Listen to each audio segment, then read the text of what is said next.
అందరికీ నమస్కారం. Welcome to Telugu wallet.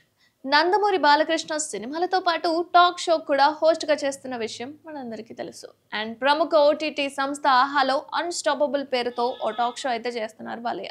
అయితే ప్రస్తుతం అన్‌స్టాపబుల్ సీజన్ 4 అయితే రన్ అవుతుంది కాబట్టి ఇప్పటికే ఈ సీజన్‌లో చాలామంది స్టార్ హీరోలు, డైరెక్టర్లు హాజరై ప్రేక్షకులందరినీ మెప్పించారు. అయితే ఇక ఈ షోకి సంబంధించి ఈ షోకి వచ్చిన ఓ గెస్ట్‌లను బాలకృష్ణ తనదైన స్టైల్‌లో ఆట పట్టిస్తూ, అలరిస్తూ, గేమ్స్ ఆడిస్తూ ఉంటారు.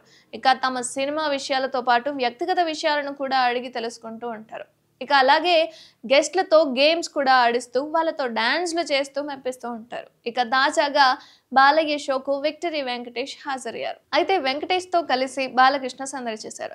ప్రస్తుతం వెంకటేష్ ఎపిసోడ్ ఆహాలో స్ట్రీమింగ్ అవుతుంది. అయితే ఈ ఎపిసోడ్‌లో బాలకృష్ణ వెంకటేష్‌ను చిలిపి ప్రశ్నలతో ఆట పట్టించేశాడు. అలాగే బాలయ్య అడిగిన ప్రశ్నలకు వెంకటేష్ కూడా ఆసక్తికర కామెంట్స్ చేశాడు. సినిమా విషయాలతో పాటు వెంకటేష్ పర్సనల్ విషయాల గురించి, ఫ్యామిలీ విషయాల గురించి కూడా మాట్లాడుకున్నారు. అలాగే ఈ ఎపిసోడ్‌లో కొన్ని ఎమోషనల్ సంభాషణలు కూడా జరిగాయి. ఏ సమయంలో ఎలా ఉండింది ఏంటి అని. అలాగే బాలయ్య షోలో వెంకటేష్‌తో పాటు ఆయన సోదరుడు సురేష్ బాబు కూడా హాజరయ్యాడు. బాలయ్య షోలో తన తండ్రి దిగ్గజ నిర్మాత రామానాయుడు గురించి మాట్లాడుతూ వెంకటేష్ ఎమోషనల్ అయ్యాడు. బాలకృష్ణ రామానాయుడు గురించి అడగ్గా వెంకటేష్, సురేష్ బాబు రామానాయుడు చివరి రోజులు గుర్తు చేసుకున్నారు. ఇక వెంకటేష్ మాట్లాడుతూ నాన్న వల్లే మేము ఇక్కడ ఉన్నామని, ఆయన జీవితం అంతా సినిమాలకే ఇచ్చేశారు. అలాగే ఫ్యామిలీని, సినిమాని బ్యాలెన్స్ చేసేశారు. చివరి రోజుల్లో కూడా ఆయన సినిమా స్క్రిప్ట్ చదివేవాళ్ళు. ఒక కథ నచ్చి నాకు చెప్పారు, ఆ సినిమా చేస్తే బాగుంటుంది అని.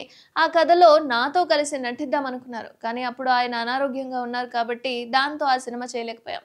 మేము చాలా బాధపడిపోయామని, ఆ సినిమా చేసుంటే బాగుండేది. చివరి రోజుల్లో కూడా ఆయన సినిమా కోసమే బతికారు అని ఎమోషనల్ అయ్యారు వెంకటేష్. అయితే సురేష్ బాబు మాట్లాడుతూ నాన్న మంచి చేసినా ఎంపీగా ఓడిపోయాను అని బాధపడ్డారు. వెంకీతో సినిమా చేయలేదని బాధపడ్డారు అని చెప్తూ కన్నీళ్లు పెట్టుకున్నారు సురేష్ బాబు.